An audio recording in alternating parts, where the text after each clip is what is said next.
बहुत बहुत धन्यवाद आपको।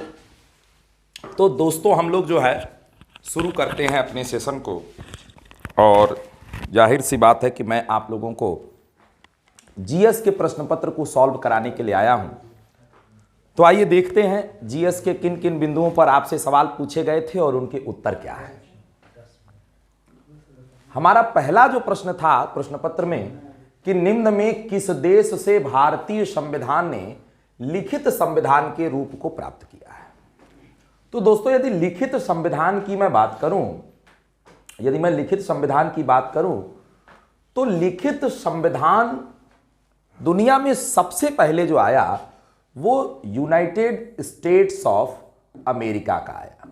यह संविधान कब बना था? तो यह संविधान बना था सन 1787 में।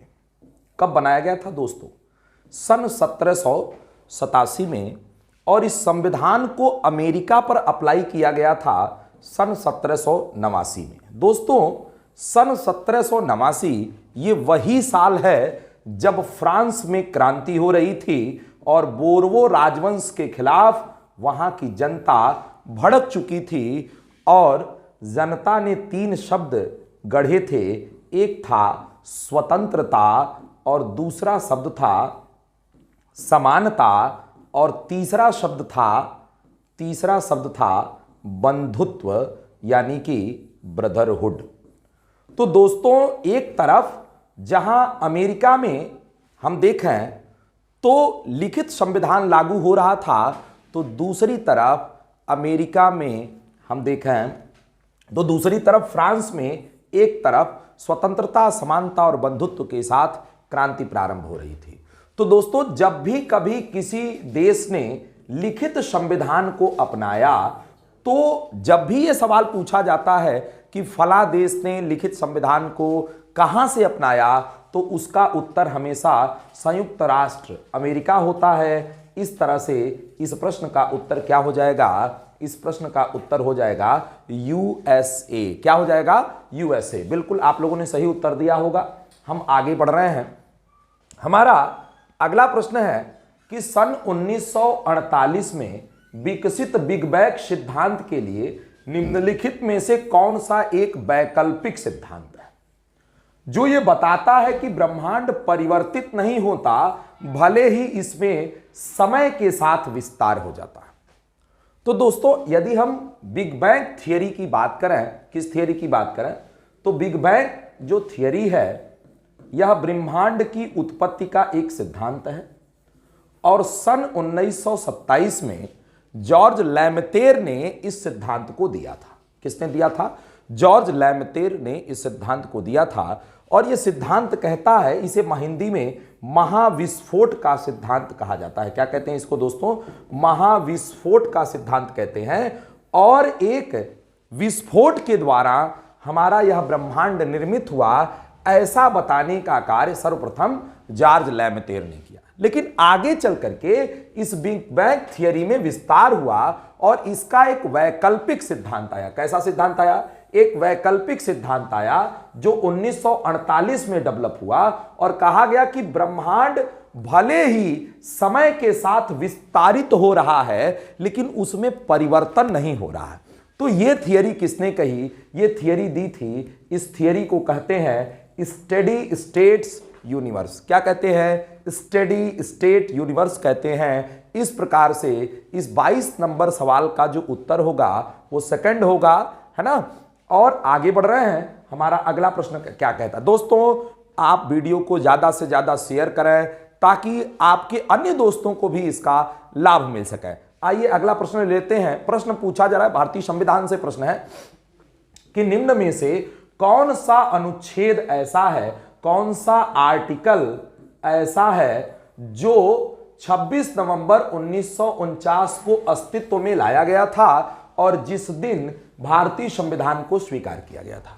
तो दोस्तों यदि हम 26 नवंबर 1949 के तिथि की बात करें तो इसे भारत में विधि दिवस अथवा संविधान दिवस के रूप में मनाया जाता है। किस रूप में दोस्तों इसे हम मनाते हैं? इसे हम भारतीय संविधान के लिए विधि दिवस अथवा संविधान दिवस के रूप में मनाते हैं।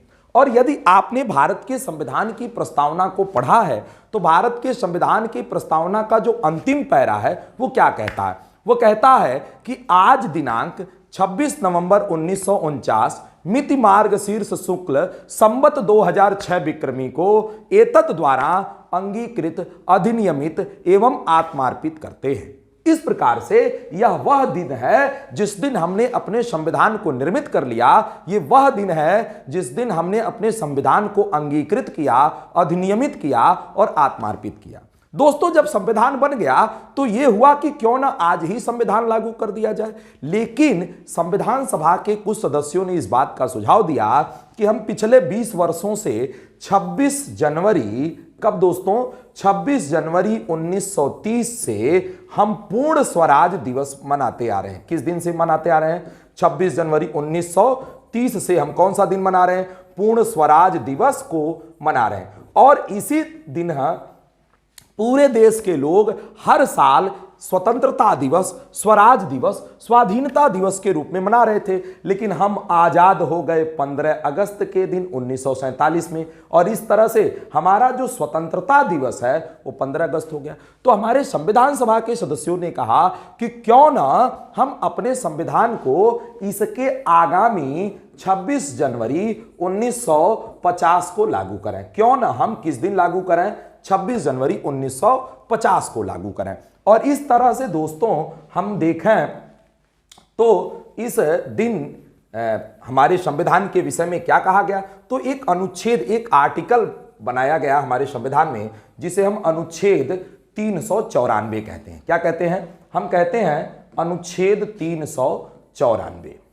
दोस्तों ध्यान रखना, अनुच्छेद 394। हमारे संविधान में कितने अनुच्छेद हैं? 395 अनुच्छेद हैं। तो अनुच्छेद 394 में कुल 16 आर्टिकल्स का उल्लेख किया गया। कितने आर्टिकल्स का उल्लेख किया गया? 16 आर्टिकल्स का। और कहा गया कि आज दिनांक 26 नवंबर 1949 को ये 16 आर्टिकल आज ही लागू कर दिए जा रहे हैं।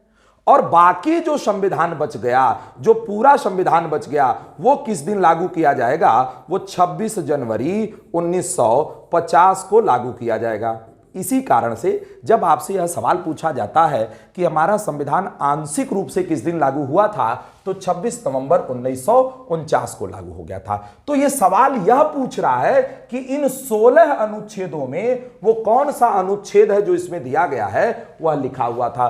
तो दोस्तों वह अनुच्छेद है 388। कौन सा? अगर हम देखें तो इन 16 में 390 का जिक्र नहीं है, 387 का जिक्र नहीं है और 386 का भी उल्लेख नहीं है, 388 का उल्लेख है। आप लोग कक्षाओं में मिलिए, आप सभी लोगों को बड़े विस्तार से पढ़ाएंगे कि कौन कौन से अनुच्छेद उनमें हैं, क्या क्या वहां वर्णन किया गया है। लेकिन 388 की एक और बात है, अभी वर्तमान में बताएं। दरअसल यह अनुच्छेद 388 सातवां संविधान संशोधन सन 1956 के द्वारा अब वर्तमान में निरसित किया जा चुका है। यानी कि अब यह हमारे देश पर लागू नहीं है वर्तमान में। ध्यान रखना दोस्तों, अनुच्छेद 394 का यह 388 नंबर का जो अनुच्छेद 394 में लिखा हुआ है वो वर्तमान में देश पर लागू नहीं है, वह निरसित कर दिया गया सातवें संविधान संशोधन सन 1956 के द्वारा। तो इसका उत्तर 388 होगा। मैं आगे बढ़ रहा हूं, अगला प्रश्न लेता हूं। हमारा अगला प्रश्न क्या है कि पंजाब की पहली महिला मुख्यमंत्री कौन थी? दोस्तों कभी कभी ऐसा भी होता है कि आप उत्तर प्रदेश की परीक्षा देने जा रहे हो, लेकिन उत्तर प्रदेश के बाहर की भी परीक्षाएं पूछ दी जाए, परीक्षा दूसरे स्टेट के भी सवाल आ जाते हैं। और अगर आप एसएससी जीडी का प्रश्न देने जा रहे हो, उसका प्रश्न पत्र सॉल्व करने जा रहा हो, तो निश्चित रूप से उत्तर प्रदेश अथवा उत्तर प्रदेश के बाहर के भी स्टेट की भी जानकारी आपसे पूछी जा सकती है। तो इसी नाते आपके प्रश्न पत्र में इस बार पंजाब से जुड़ा हुआ यह सवाल आपसे पूछा गया था। तो पूछा जा रहा है कि पंजाब की पहली महिला मुख्यमंत्री कौन थी? तो दोस्तों पंजाब की पहली महिला मुख्यमंत्री कौन थी? तो राजेंद्र कौर भट्टल साहिबा थी। और ये मोहतरमा कांग्रेस की लीडर हुआ करती थी और सन 1966 के आसपास में ये मुख्यमंत्री बनी थी। तो पंजाब की यह पहली महिला मुख्यमंत्री थी। सुचेता कृपलानी के बारे में बात करें तो यह उत्तर प्रदेश से संबंधित है। यदि हम महबूबा मुफ्ती की बात करें तो ये जम्मू कश्मीर से संबंधित हैं। और द्रौपदी मुर्मू की बात करें तो इनके बारे में अगर मुझे बताना पड़े आपको, तो मुझे नहीं लगता कि आप लोगों को बताने की आवश्यकता है। आप लोग जनोर महामहिम को जानते हैं। निश्चित रूप से मैं आगे बढ़ रहा हूं। मेरा अगला प्रश्न है कि अश्रु ग्रंथियों में जलन पैदा करने वाला पदार्थ क्या है? तो दोस्तों, आप लोग कभी दंगा फसाद के बीच कभी गुजरे हो क्या? मुझे नहीं लगता है कि आप गुजरे होंगे। जब से योगी जी आए हैं दंगा तो गायब ही हो गया है, लेकिन बीते जमाने में दंगे बहुत हुआ करते थे। और जब दंगे होते थे तो पुलिस क्या करती थी? एक बंदूक में गोला भर के चलाती थी, जिसको टीयर गैस अर्थात आंसू गैस कहते थे। और जब आंसू गैस का गोला दगता था तो आंखों में जलन होती थी। और इस प्रकार से इसका उत्तर क्या होगा? आप लोग समझ गए होंगे क्या होगा? Tear gas. टीयर गैस ही वह गैस है जो यदि आएगी, यदि आंखों के पास आएगी तो अश्रु ग्रंथियों में जलन पैदा करती है, मानव को तकलीफ होती है और दंगा क्षेत्र से व्यक्ति भागने लगता है। इस तरह से उसका उत्तर क्या होगा? Tear gas. अगर हम लाफिंग गैस की बात करें तो ये वो गैस होती है जिसको सूंघाने पर व्यक्ति हंसने लगता है। यदि एनेस्थेटिस्ट की बात करें तो ये वो गैस है जो बेहोशी पैदा करती है। और नोबेल गैस को अक्रिय गैसों के नाम से भी जाना जाता है। और इसका बड़ा शानदार सा प्रश्न है कि हीलियम इस गैस का सबसे बेहतर उदाहरण माना जाता है। हम आगे बढ़ रहे हैं। हमारा अगला प्रश्न क्या है कि बृहदेशी जो कि एक प्राचीन लेख है, इस लेख में उपस्थित कौन सी संगीतात्मक संरचना को लोक और शास्त्रीय संगीत में वर्गीकृत किया गया? दोस्तों, ये सवाल ये पूछ रहा है कि जो लोक संगीत है और जो शास्त्रीय संगीत है, संगीत दो तरह का होता है, एक लोक संगीत होता है, एक शास्त्रीय संगीत होता है, तो उसमें वर्गीकृत किया गया है। तो उसमें अंतर क्या है? तो दोस्तों, लोक संगीत और शास्त्रीय संगीत में जो अंतर है वो बेसिकली राग का है। किसका है? राग का है। यदि हम लोक संगीत की बात करें तो लोक संगीत स्वर प्रधान होता है और शास्त्रीय संगीत शब्द प्रधान होता है। और इस प्रकार से देखा जाए तो इसका उत्तर क्या होगा? इसका उत्तर हो जाएगा राग। मैं आगे बढ़ रहा हूं। मेरा अगला प्रश्न है कि स्वतंत्र भारत का पहला वित्त मंत्री कौन था? तो दोस्तों, जब हम आज़ाद हो गए और आज़ाद होने के बाद जवाहरलाल नेहरू के नेतृत्व में हमारी सरकार बनी, तो जवाहरलाल नेहरू के नेतृत्व में जब सरकार बनी थी तो उस समय भारत के जो पहले वित्त मंत्री हैं वो R.K.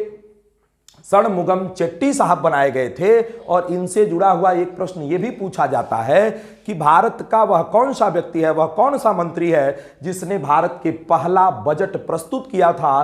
तो वो भी R.K. षणमुगम चेट्टी होंगे, जिन्होंने स्वतंत्रता के बाद भारत का पहला बजट प्रस्तुत किया था। फिलहाल मैं आगे बढ़ रहा हूं। हमारा अगला प्रश्न क्या कह रहा है? रक्षा मंत्रालय ने अपने सैनिकों को पेंशन पहुंचाने के लिए किस पोर्टल का शुभारंभ किया? दोस्तों, ये करंट का बड़ा शानदार प्रश्न है। हमारे रक्षा मंत्रालय ने स्पर्श नामक एक पोर्टल जारी किया है। कौन सा पोर्टल जारी किया? स्पर्श नामक पोर्टल जारी किया गया है। और इस पोर्टल पर हमारे जो सैनिक हैं वो अपनी पेंशन को इसके थ्रू अपडेट कर सकेंगे, उसकी जानकारी ले सकेंगे। तो हमारा उत्तर क्या होगा? 4 नंबर उत्तर होगा स्पर्श पोर्टल। करंट का प्रश्न है, ध्यान रखिएगा, आ सकता है परीक्षा में। भारत का पहला विदेशी पक्षी पार्क कहां खोला गया है? तो दोस्तों, यदि हम बात करें तो लगभग 1.25 एकड़ के एक क्षेत्र में मुंबई में यह पार्क खोला गया है। तो इसका उत्तर क्या हो जाएगा? पहला हो जाएगा मुंबई। 29 नंबर क्वेश्चन का उत्तर पहला हो जाएगा। दोस्तों, वीडियो को शेयर करें, लाइक करें, सब्सक्राइब करें हमारे चैनल को। ज्यादा से ज्यादा अगर आप शेयर करोगे तो ज्यादा से ज्यादा विद्यार्थियों को लाभ मिलेगा। और आइए देखते हैं अगला प्रश्न क्या है। तनाव को बीच में फिलिंग द ब्लैंक्स के लिए ब्लैंक दिया गया है। पूछ रहा है कि मात्रा के रूप में परिभाषित किया जा सकता है। तो दोस्तों, यदि हम तनाव की बात करें तो तनाव का जो मात्रक होता है वो टेंसर भी होता है। क्या होता है? टेंसर होता है। तो इसने इस कारण से इसका जो उत्तर होगा वो टेंसर होगा। क्या होगा? टेंसर जो है वो तनाव का मात्रक है। तो इसका उत्तर हम टेंसर देंगे। आइए आगे बढ़ते हैं। अगला प्रश्न है, ये भूगोल का प्रश्न है, भारत के भूगोल से संबंधित है। कर्क रेखा निम्न में से कौन से भारतीय राज्यों से होकर के गुजरती है? तो अगर हम पहले ऑप्शन को देखें तो पहले ऑप्शन में दे दिया बिहार, तो दोस्तों बिहार से तो नहीं गुजरती है, तो पहला ऑप्शन सीधे गलत हो गया, यहीं बाकी देखने की कोई जरूरत ही नहीं है। फिर आगे देखिए दूसरा ऑप्शन, तो यहां महाराष्ट्र दे दिया, तो सीधे ये भी गलत है। आप सभी लोगों को मालूम है कि कर्क रेखा महाराष्ट्र से नहीं गुजरती है। और इसके बाद मैं आगे देखूं तो चौथे ऑप्शन में भी महाराष्ट्र और बिहार दोनों दे दिया गया है, तो न महाराष्ट्र से गुजरती न बिहार से गुजरती। तो दोस्तों हमारा पहला ऑप्शन भी गलत है, दूसरा ऑप्शन भी गलत है, तीसरा ऑप्शन भी गलत है। तो हमारा उत्तर क्या सही होगा? हमारा उत्तर सही होगा थर्ड। किन राज्यों से गुजरती है? तो यदि हम पश्चिम से पूर्व की तरफ देखें तो गुजरात से गुजरती है, राजस्थान से गुजरती है, मध्य प्रदेश से गुजरती है, छत्तीसगढ़ से गुजरती है, झारखंड से गुजरती है, पश्चिम बंगाल से गुजरती है, त्रिपुरा और मिजोरम से भी हमारी कर्क रेखा गुजरने का कार्य करती है। तो इस तरह से 3, 3, 6, 2, 8 ये कुल मिलाकर के हमारे 8 वो राज्य हैं जिनसे कर्क रेखा भारत के ठीक मध्य से होकर के गुजरती है। तो हमारा उत्तर क्या होगा? थर्ड होगा, गुजरात, मध्य प्रदेश, छत्तीसगढ़, झारखंड, पश्चिम बंगाल, त्रिपुरा और मिजोरम। हाँ, इसमें राजस्थान का नाम नहीं लिखा है, लेकिन राजस्थान की बात छोड़ दें तो बाकी ये सारे स्टेट्स हैं जिनसे वो गुजरती है। तो हमारा तीसरा उत्तर क्या होगा? सही होगा। हम आगे बढ़ रहे हैं। हमारा अगला प्रश्न क्या है? मानसिक विक्षिप्ति भारतीय दंड संहिता की किस धारा में सन्निहित है? तो दोस्तों ये आईपीसी यानी इंडियन पिनल कोड यानी भारतीय दंड संहिता से यह प्रश्न है। भारतीय दंड संहिता को किसने बनाया था? तो भारतीय दंड संहिता को मैकाले ने बनाने का कार्य किया था। किसने बनाया था? मैकाले ने बनाने का कार्य किया था। समय समय पर इसमें संशोधन भी होते रहे हैं। तो आईपीसी का सेक्शन जो 84 है उसमें मानचित्र विक्षिप्त की बात की गई है। तो इसका उत्तर दूसरा होगा, धारा 84। आइए आगे बढ़ते हैं। पूछा जा रहा है कि निम्नलिखित में से कौन सा संस्थान कृषि और ग्रामीण विकास के ऋण के साथ संबंधित है? तो दोस्तों यदि हम बात करें तो कृषि और ग्रामीण विकास का जो बैंक है वो आरबीआई नहीं है, एसआईडीबीआई भी नहीं है और एमएफआई भी नहीं है। कौन है? नाबार्ड है। नाबार्ड जो है इसका जो मुख्यालय है कहां पर है दोस्तों? ध्यान रखना, प्रश्न पूछा जा सकता है। नाबार्ड का मुख्यालय वर्तमान में मुंबई में है और नाबार्ड जो है छोटे, सूक्ष्म और लघु स्तर पर उद्योगों के लिए, इसके अलावा एग्रीकल्चर डिपार्टमेंट में, एग्रीकल्चर में उद्योगों के लिए या एग्रीकल्चर में विविध प्रकार के कार्यों को भी करने के लिए ऋण उपलब्ध कराने का कार्य करता है। दोस्तों एक बात ध्यान रखना कि नाबार्ड जो है वो अलग अलग जगहों पर अपनी शाखा नहीं स्थापित करता, बल्कि जो हमारे भारतीय अनेक बैंक हैं उन्हीं के माध्यम से वो ऋणों को उपलब्ध करवाता है। तो नाबार्ड कृषि और ग्रामीण विकास के ऋण के से संबंधित है। तो इसका उत्तर क्या होगा? इसका उत्तर होगा थर्ड, नाबार्ड। आइए आगे बढ़ते हैं। पूछा जा रहा है कि प्रधानमंत्री फसल बीमा योजना का शुभारंभ कब हुआ? दोस्तों पहले होता यह था कि किसान की फसल नष्ट हो जाती थी, जैसे गेहूं आग लगने के कारण, धान देखा जाए तो बरसात के दिनों में चक्रवात की आने के कारण, धान अतिवृष्टि बहुत अधिक वर्षा होने के कारण भी नष्ट हो जाते थे। इसके अलावा सरसों की फसल को देखिए, इसके अलावा देखो तो बुंदेलखंड, रुहेलखंड के क्षेत्रों में जो है जगह जगह पर सूखे भी पड़ जाया करते थे। तो उस अवस्था में इस हमारे प्रधानमंत्री ने एक फसल बीमा योजना का शुभारंभ किया और इसकी शुरुआत हुई जनवरी 2016 में। कब शुरू हुआ? जनवरी 2016 में। तो हमारा उत्तर क्या हो जाएगा? जनवरी 2016 हो जाएगा। द ग्रेट थ्रस्ट, थ्रस्ट का मतलब क्या होता है दोस्तों? प्यास। थ्रस्ट का तात्पर्य किससे है? प्यास से है निश्चित रूप से। द ग्रेट थ्रस्ट वाक्यांश पर निम्नलिखित में से किस मरुस्थल का नाम रखा गया है? तो दोस्तों यदि नामीब मरुस्थल की बात करें तो ये नामीबिया में पाया जाता है। कहां पाया जाता है? मुख्यतः नामीबिया में पाया जाता है। मोजेब की बात करें तो ये कैलिफोर्निया के क्षेत्र में पाया जाता है। कहां पाया जाता है? कैलिफोर्निया, है ना, कैलिफोर्निया के क्षेत्र में पाया जाता है। और कालाहारी मरुस्थल जो है ये कहां पाया जाता है? तो अफ्रीका महाद्वीप में पाया जाता है। और अगर हम सहारा की बात करें तो ये भी अफ्रीका महाद्वीप में है और ये विश्व का सबसे बड़े मरुस्थल के रूप में सहारा डेजर्ट जाना जाता है। लेकिन दोस्तों द ग्रेट थ्रस्ट जो है वह उसका संबंध किससे है? तो कालाहारी मरुस्थल से है। किससे है? कालाहारी मरुस्थल से है। तो इसका उत्तर क्या हो जाएगा? कालाहारी हो जाएगा। हम आगे बढ़ रहे हैं। हमारा अगला प्रश्न है कि भारत में सबसे लंबी झील का नाम बताएं। सबसे लंबी झील, तो जैसा कि मैं इसमें देख पा रहा हूं, पेंगोंग झील, पुलिकेट झील, कोलेरू झील और वेम्बनाड झील। तो ये जो चौथा ऑप्शन दे रहा है वेम्बनाड झील, ये सही होगा। यह झील केरल में स्थित है। कहां स्थित है? केरल में स्थित है। और यदि हम इस झील को देखें तो 12 किलोमीटर से अधिक इसकी लंबाई है और इसकी चौड़ाई भी लगभग इसी के अनुपात में हमको देखने को मिलती है। और दोस्तों, भारत में यदि रामसर साइट की बात करें तो इसे भी रामसर साइट का दर्जा प्राप्त है। और एक और मजे की बात बताएं कि भारत की जो सबसे बड़ी रामसर साइट है वो कौन है? तो निश्चित रूप से सुंदरबन डेल्टा। कौन सा? सुंदरबन डेल्टा भारत में सबसे बड़ी रामसर साइट है। लेकिन सुंदरबन डेल्टा के बाद जो सेकंड पोजीशन पर आती है सबसे बड़ी झील के रूप में, वो वेम्बनाड झील ही है। वेम्बनाड झील भारत में दूसरी सबसे बड़ी रामसर साइट के नाम से जानी जाती है। और वर्तमान में इस झील के अस्तित्व को कई मामलों में खतरा है और सरकार इसको जो है कहीं न कहीं इसका संरक्षण करने का प्रयास वर्तमान में कर रही है। तो इसका उत्तर क्या होगा? वेम्बनाड झील होगा। आइए आगे बढ़ते हैं। 36 नंबर प्रश्न क्या पूछ रहा है? आपको बताना है कि गुलाबी यानी लेटेराइट मिट्टी जो है वह कहां मिलती है। दोस्तों, मिट्टी अर्थात मृदा अर्थात सॉइल को देखा जाए तो भारत में मुख्यतः मृदा कितने प्रकार की पाई जाती है? 8 प्रकार की पाई जाती है। कितने प्रकार की? 8 प्रकार की। उसमें भारत में सबसे अधिक मात्रा में अगर क्षेत्रफल का विस्तार देखा जाए तो कौन सा? तो अलाविल सॉइल पाया जाता है। कौन सा? अलाविल सॉइल, जिसको हम जलोढ़ मृदा के नाम से जानते हैं। इसके साथ साथ देखा जाए तो भारत में काली मृदा भी पाई जाती है, जिसे हम रेगुर या ब्लैक सॉइल भी कहते हैं। क्या कहते हैं? रेगुर या ब्लैक सॉइल के नाम से जानते हैं।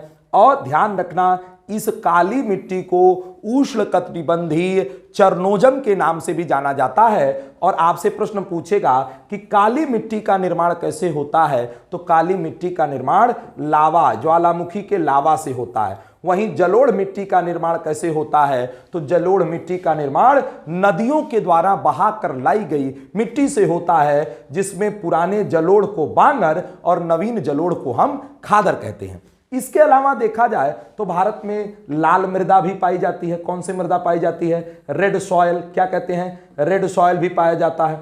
इसके अलावा देखा जाए तो भारत में, जैसा यहां पर लिखा, आपने देखा कि भारत में लैटेराइट मृदा भी मिलती है। कहां मिलती है? लैटेराइट मृदा। लैटेराइट मृदा जो है यह एक अत्यंत ही कठोर मृदा होती है, सूखने पर कठोर हो जाती है। और इसके अलावा देखा जाए तो यह भीगने पर अत्यंत ही कोमल हो जाती है। जैसे आप लोगों ने एक मिट्टी देखी होगी, मुल्तानी मिट्टी। आप लोगों ने देखा होगा कि जब सूख जाती है तो पत्थर की तरह, और जब पानी में भिगा देते हैं तो इतनी कोमल हो जाती है कि महिलाएं सौंदर्य प्रसाधन में उसका इस्तेमाल करती है। तो एज लाइक मुल्तानी मिट्टी ही लैटेराइट होती है। और लैटेराइट मृदा का वर्गीकरण किसने किया है? तो सर्वप्रथम इसका वर्गीकरण एफ बुकानन ने किया था। ध्यान रखना दोस्तों, आपसे पूछा जाएगा कि लैटेराइट मृदा का वर्गीकरण किसने किया? तो एफ बुकानन ने किया था। और लैटेराइट मृदा का निर्माण कैसे होता है? तो मौसम में क्रमिक परिवर्तन के कारण। ध्यान रखना दोस्तों, मौसम में क्रमिक परिवर्तन के कारण जब निक्षालन की क्रिया होती है, निक्षालन जिसको लीचिंग कहा जाता है अंग्रेजी में। क्या कहते हैं? जिसको लीचिंग अवे के नाम से जानते हैं। लीचिंग की क्रिया से, निक्षालन की क्रिया से लैटेराइट मृदा का निर्माण होता है। और भारत में देखा जाए तो सबसे अधिक क्षेत्रफल पर लैटेराइट मृदा जिस राज्य में मिलती है वह राज्य है केरल। वह राज्य कौन सा है? केरल। लेकिन दोस्तों, यहां 4 ऑप्शनों में केरल का नाम नहीं दिया गया। तो फिर यह कहां मिलती है? अगर भारत के नक्शे पर देखोगे तो भारत के नक्शे पर इस हम देखें तो पश्चिमी घाट के क्षेत्रों में मृदा मिलती है। हमें यहां पर पश्चिम बंगाल के भी क्षेत्रों में देखने को मिलती है। लेकिन दोस्तों, यदि हम यहां बात करें तो यहां पर एक ऑप्शन है कर्नाटक। क्या है? कर्नाटक। तो केरल के बाद कर्नाटक और महाराष्ट्र ये लैटेराइट मृदा के मुख्य स्थल हैं, मुख्य जगह है, मुख्य राज्य है जहां से मृदा मिलती है। तो इसका उत्तर हम क्या देंगे? इसका उत्तर हम कर्नाटक देंगे। क्या देंगे? कर्नाटक देंगे। दूसरी बात दोस्तों, एक बात ध्यान रखना कि अगर मिट्टी के रंग की बात करें, क्योंकि काली मिट्टी, लाल मिट्टी, गुलाबी मिट्टी है ना, भूरी मिट्टी, चॉकलेटी मिट्टी, आप ध्यान रखना कि मृदा के रंग में परिवर्तन जब भी पूछा जाएगा तो हमेशा वो आयरन के ऑक्साइड के कारण ही परिवर्तन होगा। दूसरी बात, काली मृदा से एक सवाल बार बार पूछा जाता है कि वह कौन सी मृदा है जिसको कपासी मिट्टी कहते हैं, तो काली मृदा है। वह कौन सी मृदा है जिसमें हम कपास का उत्पादन करते हैं, तो वो काली मृदा कही जाएगी। तो अब यहां लैटेराइट से भी प्रश्न बनेगा कि लैटेराइट मृदा में सबसे ज्यादा क्या उत्पादित होता है। तो दोस्तों लैटेराइट मृदा की बात करें तो इस मृदा में चाय का उत्पादन बहुत बढ़िया होता है, और दोस्तों इस मृदा में कहवा का उत्पादन यानी कॉफी का भी उत्पादन बहुत बढ़िया होता है। और कर्नाटक में कॉफी के उत्पादन के कारण में प्रमुख तौर है लैटेराइट मृदा।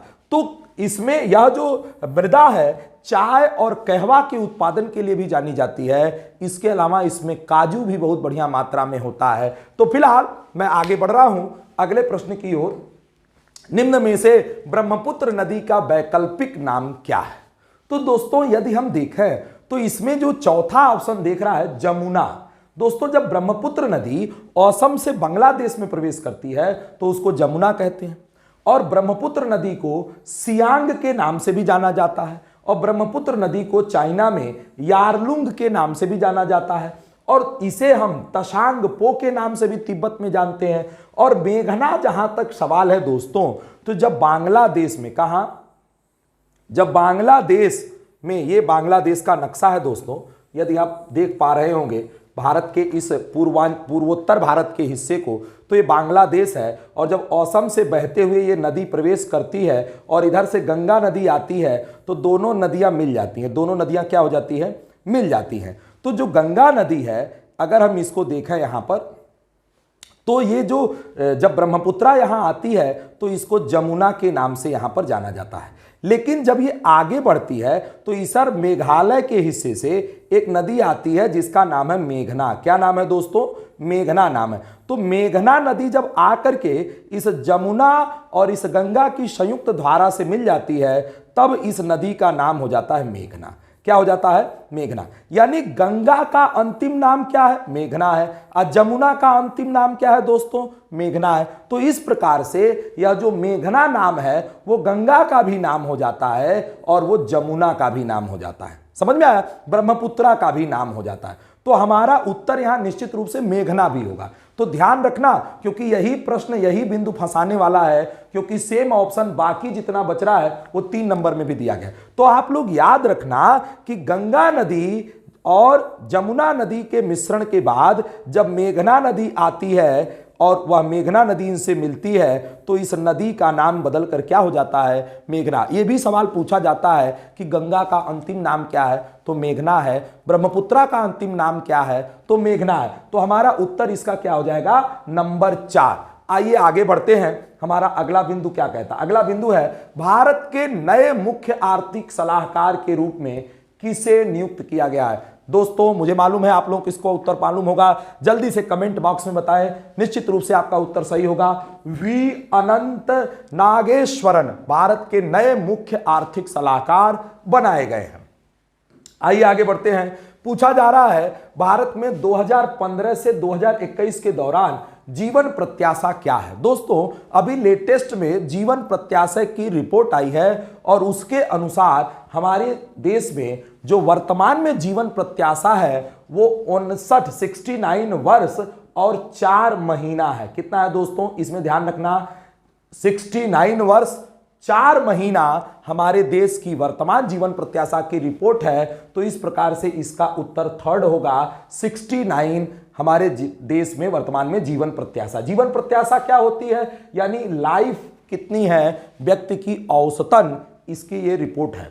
आगे बढ़ रहे हैं। हमारा लास्ट प्रश्न है हमारे सेशन का, निम्नलिखित में से कौन सा कथन धन विधेयक के बारे में सही नहीं है? धन विधेयक जिसको हम मनी बिल कहते हैं, क्या कहते हैं? धन विधेयक को मनी बिल कहा जाता है। और भारतीय संविधान के आर्टिकल यानी कि अनुच्छेद 110 में इसका उल्लेख किया गया है। कहां किया गया है मनी बिल का उल्लेख? आर्टिकल 110 में उल्लेख किया गया है। आइए हम ऑप्शन ले लेते हैं।